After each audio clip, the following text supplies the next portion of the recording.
In today's episode, I talk about which social networks you should be using for your work.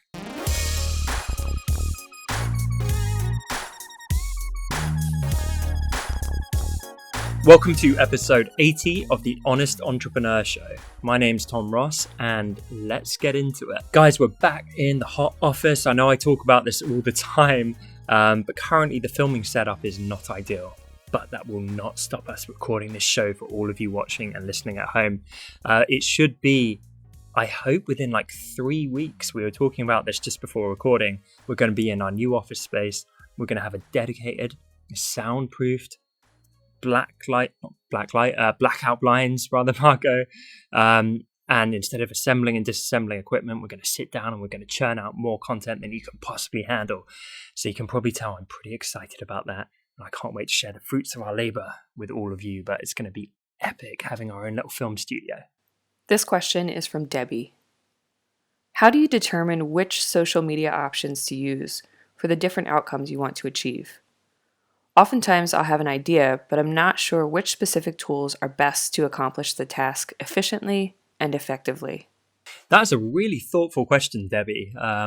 I think I've had Debbie on the show before, but if I haven't, I'm going to say it again. Debbie, one of my favorite people, she very thoughtfully sent me some cupcakes for my recent engagement. They showed up at the office and the team loved them. So Debbie, I'm sending you all of the hearts.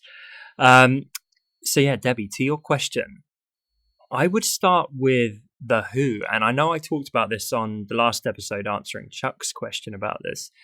But I think as much as like there's different nuances on each social media platform and that's going to map to your particular objectives, I think you need to start with who is it that you're trying to serve or reach and where do they spend their time? Because not every person spends all their time on every social network. It really can vary by demographic and things of that nature. So to break that down, let's look at TikTok, right? Skews incredibly young to the point I tried to learn to use it. And I felt like some weird old granddad who was not down with the kids whatsoever. But if I was trying to target and tap into that very youthful demo with a particular product or service, I would absolutely be all over TikTok all day. So that's not particularly my social network, but it is for some people. On the flip side, you've got Pinterest. Pinterest is heavily popular around women over men, and it's also people that are on there usually with an intent to shop. So that's why it's so fantastic if people are researching stuff for an event, such as a wedding or something like that. They can go and shop around and kind of get mood boards and find suitable products, stuff like home decor, fantastic on Pinterest. If it's something a bit more professional, for example, then LinkedIn is an obvious choice. If it's something that skews a bit older in terms of demo, Facebook. So, for example, we recently opened a digital scrapbooking section at my company, Design Cuts, and we know the average demo for that skews a little bit older. There's a lot of people that are retired and kind of getting into that as a creative hobby.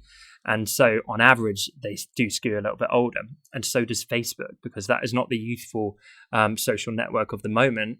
That is where the young people have abandoned it and gone to Snapchat and TikTok, and to an extent, the kind of millennials are now more on Instagram. So if you want to go a little bit older and reach those people, Facebook.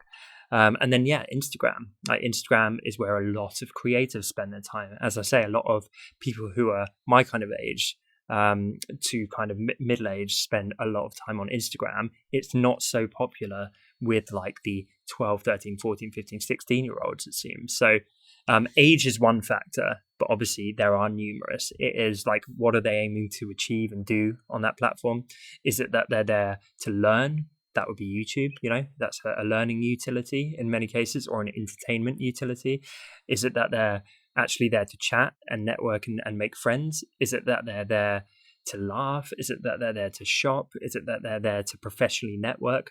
So I would always start with who it is you're trying to target. And I'm gonna run with this for a second. I presume Debbie is talking about what it is she does. And in her case, she makes and sells fonts. And she's getting into teaching how to do that, how to make fonts and that kind of thing. And I'm really excited for her. So if we take those two things, then I would say YouTube for the kind of educational teaching people thing is an absolute must. And I would say Instagram because a lot of creatives spend their time there. Perhaps I wouldn't go so heavy on LinkedIn.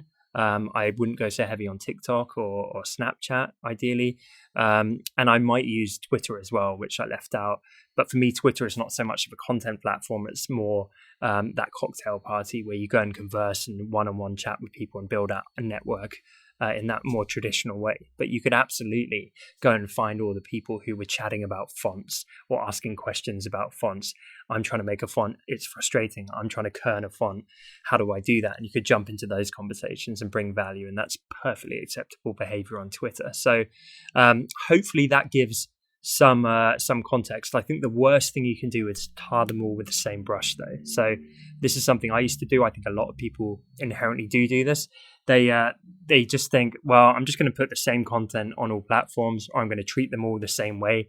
They are all completely different beasts. It's taken me years to kind of get a little bit of a mastery on Instagram, understand all the nuances of how people behave, all the different features.